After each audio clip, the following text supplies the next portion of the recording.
ട്രെയിനിൽ നിന്നും കാണാതായ വീട്ടമ്മയുടെ മൃതദേഹം ഉടുപ്പിയിൽ കണ്ടെത്തി.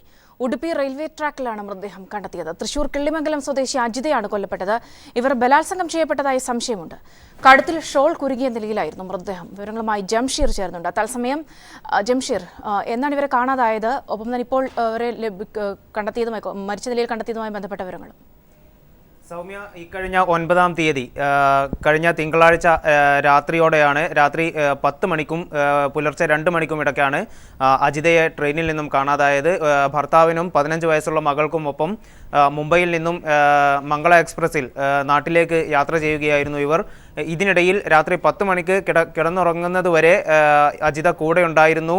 അജിതയെ കണ്ടിട്ടുമുണ്ട് ഭർത്താവ് മുരളീധരൻ. എന്നാൽ ഇതിനുശേഷം പെട്ടെന്ന് രാത്രി പുലർച്ചെ 2 മണിയോടെ മുരളീധരൻ ഉണർന്നപ്പോൾ അജിതയെ കണ്ടില്ല. തൊട്ടടുത്ത കമ്പാർട്ട്മെന്റിലും അതുപോലെ തന്നെ തൊട്ടടുത്ത സീറ്റുകളിൽ ഉണ്ടായിരുന്നവരോടും അന്വേഷിച്ചപ്പോഴും ആരും തന്നെ അജിതയെ കണ്ടതായിട്ടും ആർക്കും അറിവുണ്ടായിരുന്നില്ല. ഈ ഒരു പശ്ചാത്തലത്തിലാണ് സംഭവത്തിൽ ദുരൂഹതയുണ്ടെന്ന് ചൂണ്ടിക്കാട്ടി ഭർത്താവ് മുരളീധരനും ബന്ധുക്കളും പോലീസിൽ പരാതി നൽകിയിരുന്നത്. ഇപ്പോൾ 4 ദിവസങ്ങൾക്ക് ശേഷം ഇന്ന് അല്പസമയം മുമ്പാണ് ഉടുപ്പിയിലെ റെയിൽപാളത്തിന് സമീപം അജിതയെ ബലാത്സംഗം ചെയ്യപ്പെട്ട നിലയിൽ കൊല ചെയ്യപ്പെട്ട നിലയിൽ കണ്ടെത്തിയത്.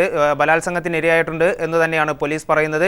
ഒപ്പം കഴുത്തിൽ ഷാൾ കുരുക്കിയ നിലയിലായിരുന്നു മൃതദേഹം കാണപ്പെട്ടത്. എന്തായാലും ഇക്കാര്യത്തിൽ ഇപ്പോൾ മറ്റു വിശദാംശങ്ങൾ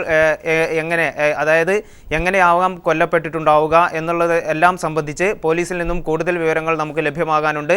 എന്തായാലും അജിതയുടെ ബന്ധുക്കൾ ഉടുപ്പിയിലേക്ക് തിരിച്ചിട്ടുമുണ്ട്. അജിതയുടെ ഭർത്താവ് മുരളീധരന് മുംബൈയിൽ ഒരു സ്വകാര്യ കമ്പനിയിലാണ് ജോലി. ഇവർ കുടുംബസമേതം ഏറെക്കാലമായി മുംബൈയിൽ തന്നെ സ്ഥിരതാമസവുമാണ്. ഓരോ വെക്കേഷൻ സമയത്തും വേനലവധി കാലത്തും നാട്ടിലേക്ക് വരാറാണ് ഇവർ ചെയ്യുന്നത്. ഇങ്ങനെയാണ് ഇപ്പോൾ വന്നുകൊണ്ടിരിക്കുന്ന അവസരത്തിൽ തൃശൂർ ചേലക്കരയാണ് അജിതയുടെ വീട്. തൃശൂരിലേക്ക് വന്നുകൊണ്ടിരിക്കുമ്പോഴാണ് കഴിഞ്ഞ തിങ്കളാഴ്ച രാത്രി അജിതയെ കാണാതായത്. എന്തായാലും പോലീസ് കേസെടുത്ത് അന്വേഷണം ആരംഭിച്ചിട്ടുണ്ട്. ജംഷീറാണ് വിവരങ്ങൾ നൽകിയത്.